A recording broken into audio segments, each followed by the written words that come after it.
1984년 2월 24일 충청남도 서산의 천수만은 거대한 짐승처럼 포효하고 있었다.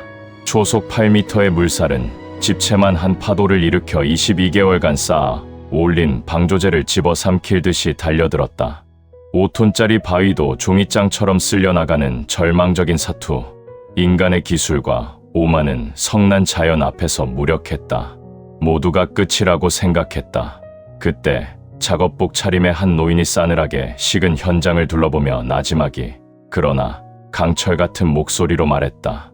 저기 고철 덩어리 유조선 있지. 저걸 끌고 와서 가라앉혀. 상식을 파괴하는 명령이었다. 물기를 막기 위해 배를 가라앉히다니. 공학자들은 불가능을 넘어선 광기라며 수군거렸다. 그러나 그의 눈에는 흔들림이 없었다.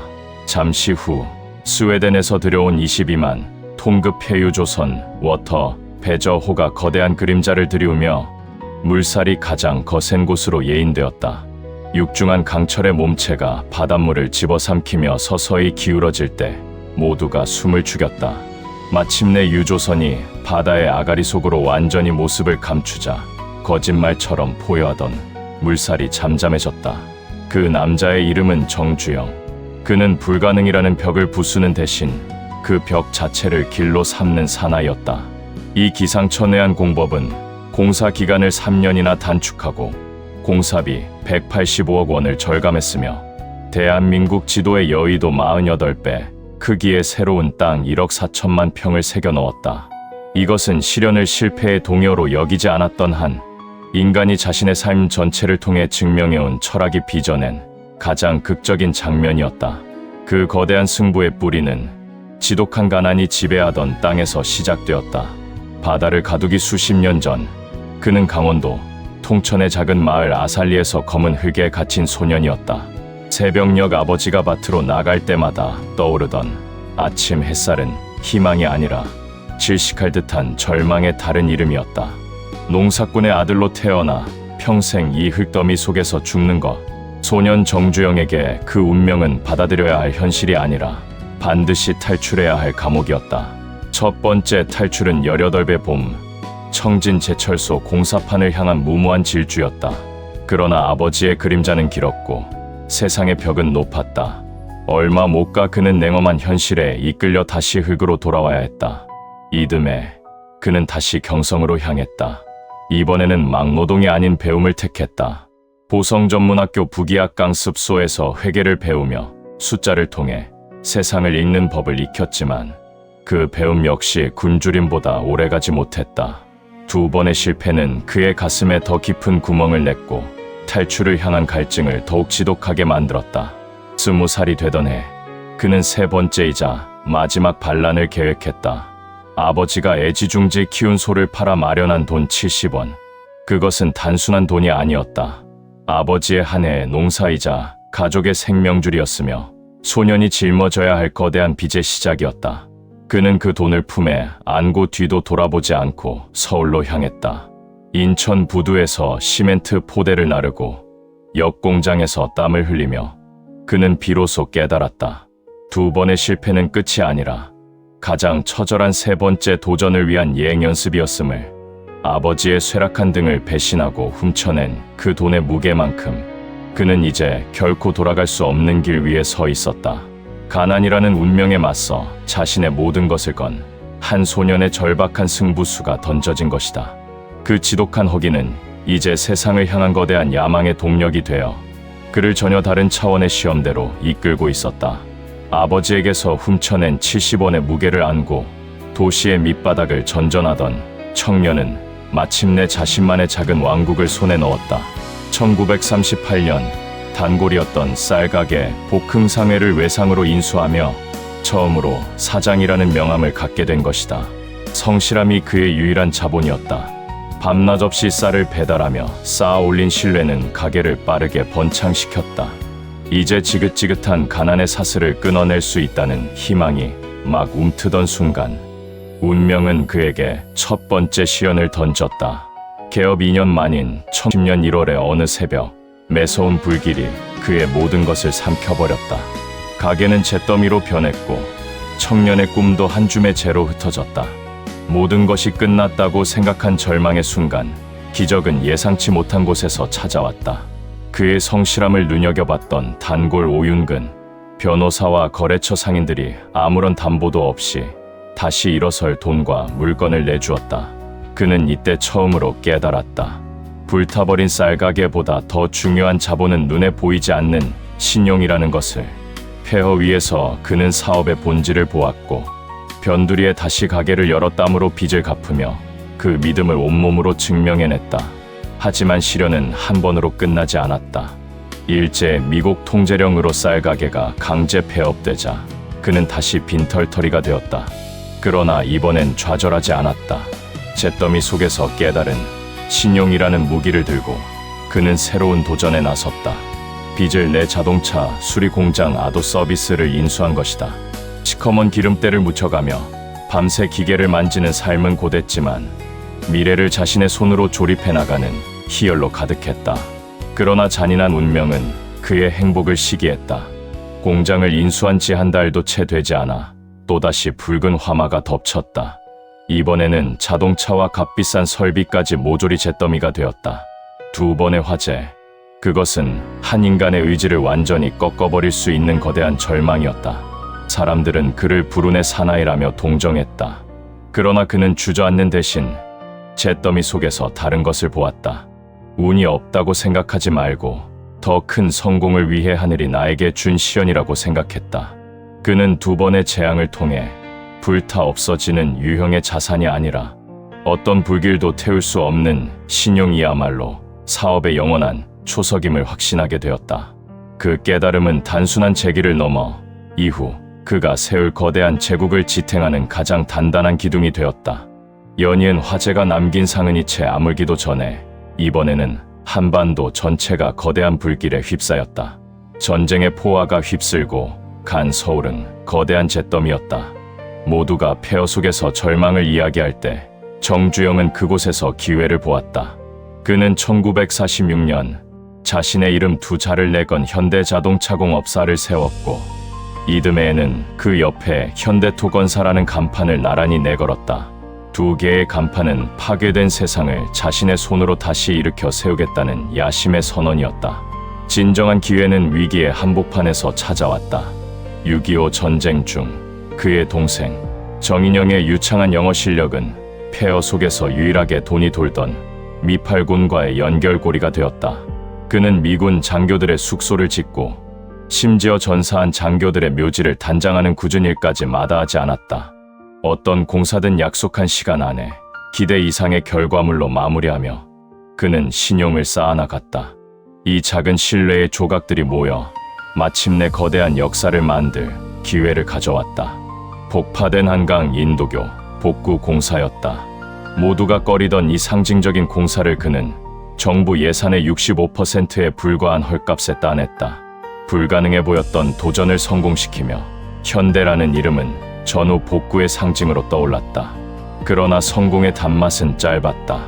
그의 원칙이 가장 혹독한 시험대에 오른 것은 1953년 고령교 복구 공사 현장에서였다. 살인적인 인플레이션으로 자재값은 천정부지로 치솟았고 공사를 계속할수록 회사가 통째로 넘어갈 지경이었다.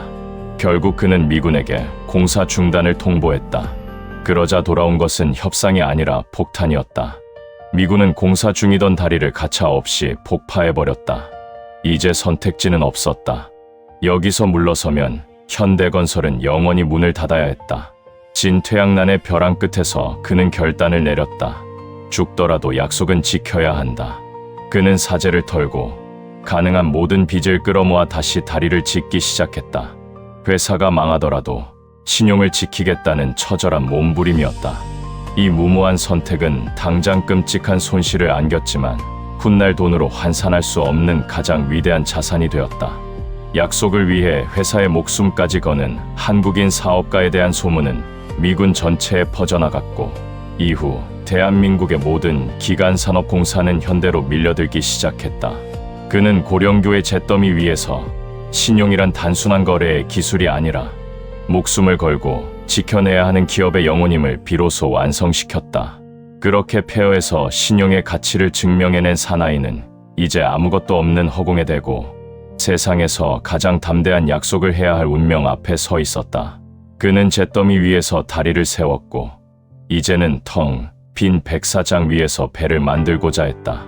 1971년 정주영의 손에 들린 것은 울산 미포만의 황량한 모래사장 사진 한 장과 지도 한 장이 전부였다. 조선소는커녕 배를 만들어 본 경험조차 전무한 나라의 이름 없는 사업가는 그 단추한 서류를 들고 무작정 유럽으로 향했다. 그의 목표는 불가능 그 자체였다. 배를 사줄 선주와 조선소를 지을 돈을 빌려줄 은행을 동시에 설득해야 했다. 그리스의 선박왕 조지 리바노스는 동양에서 온 이 무모한 사업가의 배짱을 높이 샀다. 그는 믿져야 본전이라는 심정으로 26만 톤급 유조선 2척을 주문했다. 단 계약서에는 현대가 배를 만들지 못하면 계약금의 이자만 더해 돌려준다는 조항이 전부였다. 사실상의 가계야. 이제 남은 관문은 돈이었다. 런던의 버클레이즈 은행. 냉정한 금융 자본의 심장은 차가웠다. 배를 사겠다는 확고한 계약도 없고 기술도 경험도 심지어 조선소 부지조차 모래뿐인데 무엇을 믿고 돈을 빌려줍니까? 롱바텀 회장의 논리는 완벽했다. 합리적 이성 앞에서 정주영의 꿈은 한낱 망상에 불과했다. 모든 것이 수포로 돌아갈 위기의 순간 그는 주머니에서 구겨진 500원짜리 지폐 한 장을 꺼내 테이블 위에 펼쳐놓았다. 지폐에는 거북선이 그려져 있었다. 우리는 당신네 영국보다 300년이나 앞선 1500년대에 이미 이런 철갑선을 만들었습니다. 단지 산업화가 늦어져 잠시 잠들어 있었을 뿐 우리의 잠재력은 그대로입니다. 그것은 더 이상 사업 설명이 아니었다. 한 나라의 역사와 잠재력을 담보로 한 영혼의 호소였다. 백사장 사진과 낡은 지폐 한 장. 세상의 눈으로 보면 아무것도 없는 그에게서 롱바텀은 돈으로 살 수 없는 것을 보았다. 바로 한 인간의 흔들리지 않는 의지와 그 의지가 만들어낼 미래에 대한 확신이었다. 기적처럼 약 5천만 달러의 차관이 승인되었다. 정주영은 곧바로 세상에 유례없는 도전을 시작했다. 조선소를 지음과 동시에 그곳에서 만들어질 첫 번째 배의 건조를 함께 진행한 것이다. 그리고 마침내 1974년 6월 황량했던 미포만 백사장에는 세계 최대 규모의 조선소가 위용을 드러냈고 그 곁에는 첫 번째 유조선 애틀랜틱 배런호가 위풍당당하게 떠 있었다. 500원짜리 지폐 한 장으로 시작된 약속이 거대한 현실이 되는 순간이었다. 바다를 정복한 자신감은 이제 육지를 향한 더 큰 야망으로 타올랐다. 배를 만들었으니 이번에는 그 배에 실어 보낼 자동차를 만들 차례였다. 그러나 1973년 대한민국에서 고유 모델 자동차를 만들겠다는 선언은 허황된 꿈, 그 이상도 이하도 아니었다. 세상은 한국을 그저 선진국이 던져주는 부품을 조립하는 거대한 공장으로만 여겼다. 우리가 언제까지 외국 차만 조립해서 팔아야 합니까? 정주영의 일갈은 현실을 모르는 늙은 사업가의 객기처럼 들렸다. 그의 꿈을 가장 먼저 비웃은 것은 역설적으로 그 꿈을 그려줄 사람이었다. 디자인을 의뢰하기 위해 찾아간 이탈리아의 거장 조르제토 주지아로는 노골적인 회의감을 드러냈다. 이런 작은 회사가 무슨 고유 모델입니까? 그의 차가운 시선은 기술 식민지 국가를 향한 서구의 오만 그 자체였다. 선진국들은 핵심 기술 이전을 철저히 거부하며 보이지 않는 장벽을 쳤다. 시작부터 모든 문이 닫혀 있었다. 이것은 무우에서 유효를 창조하는 싸움이 아니었다. 세상 전체의 편견과 불신이라는 거대한 마이너스에서 시작해야 하는 처절한 사투였다. 그러나 정주영에게 불가능이란 곧 도전해야 할 과제의 다른 이름일 뿐이었다. 그는 패기와 속도전이라는 자신만의 무기를 들고 정면으로 돌파했다. 젊은 엔지니어들은 밤을 낮 삼아 맨 땅에 헤딩하듯 기술의 벽에 부딪혔고 흩어진 기술 조각들을 필사적으로 꿰맞추었다. 그들의 땀과 눈물은 마침내 1974년 10월 이탈리아 토리노 모터쇼에서 하나의 결정체로 태어났다. 작지만 단단한 조랑말 포니. 세계 자동차 업계의 거인들 틈에서 변방에 이름 없는 국가가 만든 첫 고유 모델은 초라했지만 당당했다. 그것은 단순한 자동차 한 대가 아니었다. 우리도 할 수 있다는 민족적 자존심의 선언이었고 기술 종속의 사슬을 끊어내겠다는 독립선언문이었다. 이듬해 울산에는 연간 5만 6천 대를 생산할 수 있는 거대한 심장이 세워졌고 마침내 한국인의 손으로 만든 자동차가 거리를 달리기 시작했다. 그리고 10여 년의 세월이 흐른 뒤 포니에 후에 엑셀이 세계 최대 시장인 미국 땅을 밟았을 때 기적은 현실이 되었다. 첫 해에만 16만 대 이상 팔려나가며 미국 수입차 역사상 모든 기록을 갈아치운 것이다. 주지아로의 냉소가 부끄러운 찬사로 바뀌는 순간이었다. 육지에서의 질주는 이제 그를 상상조차 할 수 없는 거대한 무대로 이끌었다. 그곳은 뜨거운 모래바람이 부는 중동의 사막이었다. 1차 오일 쇼크 이후 검은 황금으로 넘쳐나는 중동은 전 세계 건설사들에게 기회의 땅이었다. 그러나 사우디아라비아의 주베일 산업항 공사는 기회라기보다는 재앙에 가까운 규모였다. 총 공사비 9억 3천만 달러, 50만 톤급 유조선, 4척이 동시에 접안할 수 있는 항구를 짓는 20세기 최대의 역사 이슈. 세계 유수의 기업들조차 고개를 내젓던 이 거대한 도박에 정주영은 회사의 명운을 걸었다. 진정한 문제는 돈이나 규모가 아니었다. 상식을 파괴하는 발상. 그것이 이 공사의 핵심이었다. 항구 건설에 필요한 아파트 20층 높이의 거대 철, 구조물 자켓 89개를 한국 울산에서 만들어 1만 2천 킬로미터 떨어진 사우디까지 바다로 운반해야 했다. 그것은 공장이 현장으로 걸어가는 것과 같은 공상과학 소설에나 나올 법한 이야기였다. 살인적인 더위와 낯선 문화는 차라리 사소한 문제였다. 태평양과 인도양의 성난 파도, 예측 불가능한 태풍을 뚫고 이 거대한 강철 구조물을 옮기는 것 자체가 인류 역사상 유례없는 도전이었다. 길이 없으면 길을 찾고 찾아도 없으면 길을 닦아나가면 된다. 그의 말은 더 이상 비유가 아니었다. 말 그대로 바다 위에 새로운 길을 만들어야 했다. 울산 앞바다에서 거대한 자켓이 바지선에 실려 떠나던 날 모두가 반신반의했다. 그러나 그것은 단순한 구조물의 이동이 아니었다. 가난한 나라의 기술과 노동력이 응축된 희망의 덩어리가 문명의 중심부를 향해 나아가는 장대한 서사시였다. 항해 도중 태풍을 만나 항로를 바꾸고 거친 파도와 싸우며 강철의 심장은 마침내 주베일의 모래 해안에 닿았다. 한국인 특유의 끈기와 집념은 자결하는 태양 아래서 불가능을 하나씩 현실로 바꾸어 나갔다. 주베일 산업항의 성공은 단순히 항구 하나를 만든 것이 아니었다. 대한민국이라는 브랜드를 세계 건설 시장의 중심에 각인시킨 쾌거였으며 코리안 미라클이 한강을 넘어 세계로 뻗어나갈 수 있다는 강력한 증거였다. 사막의 모래바람을 잠재운 그는 이제 고국으로 돌아와 그 무엇보다 거칠고 원초적인 자연의 힘과 마지막 승부를 벌여야 했다. 그의 오랜 꿈은 땅을 만드는 것이었다. 서산 앞바다를 막아 여의도 48배 크기의 새로운 국토를 만드는 천수만 간척 사업은 그의 필생의 과업이었다. 수년간의 공사 끝에 6.4km에 이르는 거대한 방조제는 서서히 바다를 육지로부터 분리해 나갔다.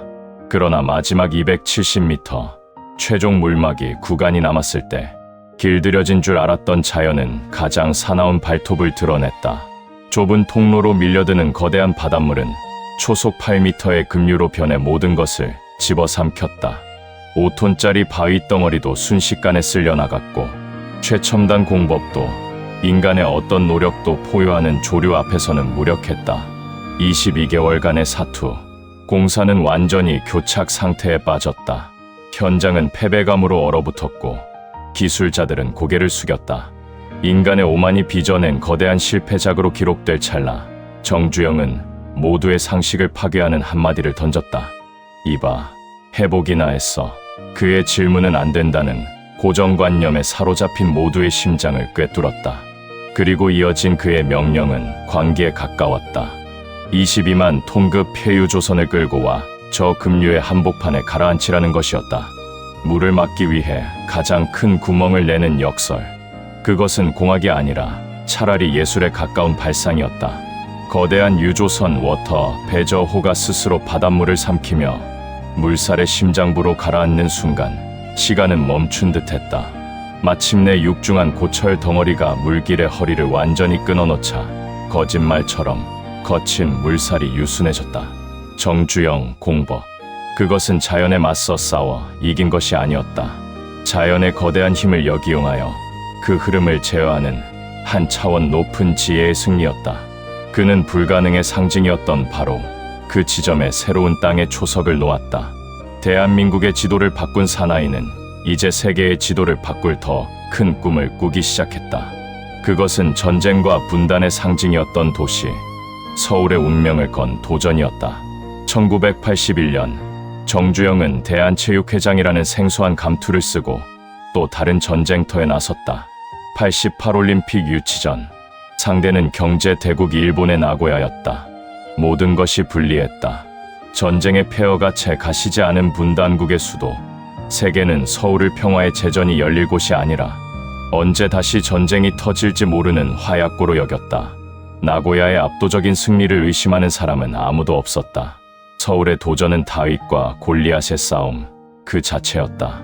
패배가 예정된 싸움에서 그는 누구도 생각지 못한 방식으로 전장을 뒤집었다. 그는 가장 치명적인 약점이었던 분단을 가장 강력한 무기로 탈바꿈시켰다.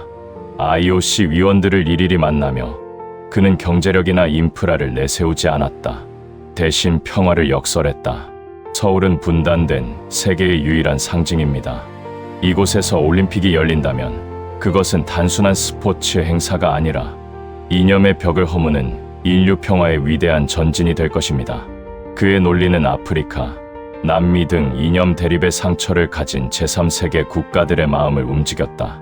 이것은 도시와 도시의 경쟁이 아니라 평화라는 인류 보편의 가치를 건 명분 싸움으로 변모했다.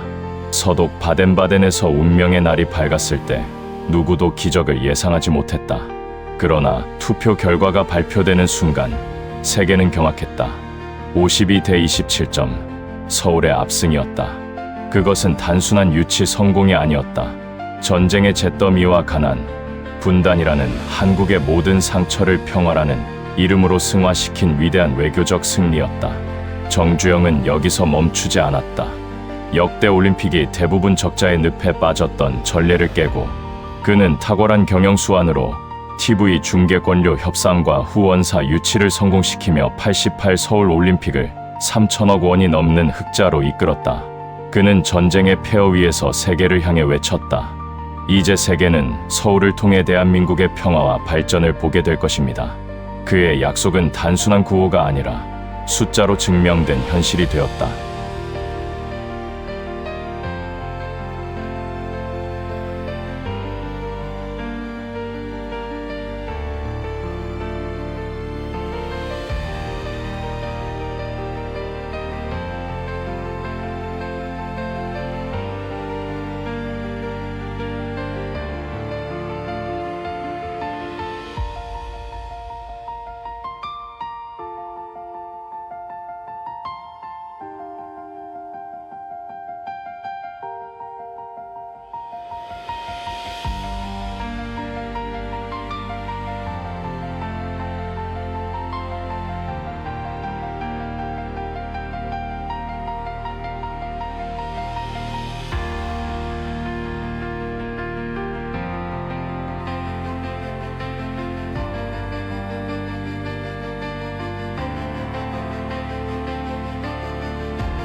올림픽의 성공은 한 국가의 운명뿐 아니라 한 개인의 내면 또한 바꾸어 놓았다.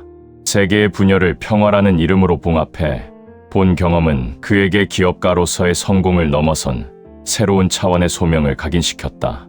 돈을 버는 것, 건물을 짓는 것을 넘어 이제 그는 끊어진 민족의 허리를 잇는 일을 자신의 마지막 과업으로 여기기 시작했다. 그 거대한 꿈의 시작은 지극히 개인적이고 오래된 부채의식에서 비롯되었다. 가난이 싫어 아버지의 소 한 마리를 훔쳐 달아났던 18살 소년의 기억, 평생 그의 가슴을 짓누르던 그 빚을 갚을 때가 온 것이었다. 1998년 6월, 역사는 기이하고도 목가적인 풍경을 기록했다. 수백 마리의 소떼가 이념의 상징인 판문점의 철책을 넘어 북으로 향했다. 트럭에 실린 소들의 행렬을 이끄는 것은 키끗한 머리의 80대 노인이었다. 민간인 최초로 휴전선을 걸어서 넘는 그의 걸음에는 한평생의 회한과 염원이 뒤섞여 있었다. 그는 방북 성명서를 통해 담담히 고백했다. 나는 젊어서 아버님의 소 한 마리를 몰래 팔아 서울로 도망갔다. 그 소 한 마리가 이제 처리가 되어 그 빚을 갚으러 꿈에 그리던 고향 산천을 찾아간다. 훔쳤던 원금 한 마리에 수십 년 세월의 이자 1000마리를 더해 갚는다는 지극히 그다운 방식의 속죄였다. 한 개인의 내밀한 부채의식이 민족화해라는 거대한 서사로 확장되는 순간이었다. 그해 10월 501마리의 소가 다시 한번 휴전선을 넘었고 마침내 김정일 국방위원장과의談판을 통해 굳게 닫혔던 금강산의 문을 열어젖혔다. 첫 유람선 금강호가 동해항을 떠나던 날, 그것은 단순한 관광의 시작이 아니었다. 한평생 불가능에 도전해온 노인의 마지막이자 가장 위대한 건설이었다. 자신이 만든 배와 자동차로 세계 시장을 호령하고 사막과 바다의 길을 내고 올림픽을 성공시키고 마침내 얼어붙은 휴전선마저 녹여냈다고 믿었던 거인. 그는 이제 자신의 경영 능력으로 이 나라 자체를 건설할 수 있다는 마지막 야망에 사로잡혔다. 1992년 그는 통일국민당을 창당하고 스스로 역사의 중심, 권력의 정점으로 걸어 들어갔다. 기업 경영의 논리로 국가를 운영하겠다는 그의 약속은 파격적이었다. 반값 아파트 공약은 집 없는 서민들의 마음을 흔들었지만 그의 도전은 정치라는 또 다른 거대한 자연의 힘 앞에서 좌초했다. 선거 결과는 3위, 388만 표는 한 시대를 풍미한 거인에게 주어진 냉정한 성적표였다. 평생 실패를 몰랐던 그에게 닥친 첫 번째 공식적인 패배였다. 불도저 같던 그의 추진력도, 세상을 놀라게 했던 창의력도, 정치의 복잡한 셈법과 민심의 미묘한 흐름 앞에서는 통하지 않았다. 정치에서의 좌절은 서곡에 불과했다. 그가 겪어야 할 마지막 시련은 외부가 아닌 자신이 평생을 바쳐 일군 제국의 심장부에서 터져나왔다. 2000년 새로운 세기가 밝았을 때 그의 아들들이 그룹의 경영권을 두고 다투기 시작했다. 세상은 이를 왕자의 난이라 불렀다. 서산의 거친 물살도 중동의 모래바람도 제압했던 그였지만 자식들의 탐욕과 갈등이라는 원초적인 경랑 앞에서는 속수무책이었다. 노쇠한 왕은 직접 나서 한 아들의 손을 들어주며 싸움을 봉합하려 했지만 한 번 터진 균열은 걷잡을 수 없었다. 그가 평생을 지탱해 온 현대라는 거대한 제국은 그의 눈앞에서 현대자동차, 현대중공업, 현대백화점 등으로 조각나 흩어졌다. 모든 것을 자신의 손으로 세웠던 창조주는 그 모든 것이 해체되는 과정을 무력하게 지켜봐야 했다. 평생을 왕처럼 군림했던 거인의 마지막은 자신이 세운 왕국이 분열되는 것을 지켜봐야 했던 이 여왕의 비극과 다르지 않았다. 2001년 3월 21일 그는 서울 청운동 자택에서 향년 80세의 나이로 조용히 눈을 감았다. 한 시대가 그렇게 저물었다. 에필로그. 그가 떠난 지 4반세기가 가까워진 2025년 대한민국은 여전히 그의 그림자 아래에 있다. 그가 남긴 기업들은 분열의 아픔을 딛고 각자의 영역에서 세계 시장을 호령한다. 현대자동차그룹은 전기차와 수소차로 미래를 선도하는 글로벌 3위의 거인이 되었고 HD현대는 고부가 가치 친환경 선박 시장의 절대 강자로 군림하며 바다의 지배자로 남았다. 그들이 도심항공 모티UAM에 도전하고 자유로운 섬 개발하고 로봇을 만드는 것은 모두 한 사람의 질문에 대한 21세기적 대답이다. 이봐, 해보기나 했어? 물론 그의 시대는 빛과 그림자를 동시에 품고 있다. 개발 독재의 수혜자, 정경유착이라는 비판은 그의 이름에 새겨진 지워지지 않는 주홍글씨다. 그러나 그 모든 공고를 넘어 그가 이 땅에 남긴 가장 본질적인 유산은 기업이나 부가 아니다. 그것은 가난한 농부의 아들도 세상을 바꿀 수 있다는 증명이었고, 불가능이란 시도하지 않은 자의 변명에 불과하다는 시대 정신 그 자체였다. 그의 삶은 2025년에 우리에게 묻는다. 당신의 백사장은 어디이며 당신의 폐유조선은 무엇인가? 당신은 지금 무엇을 해보기나 했는가?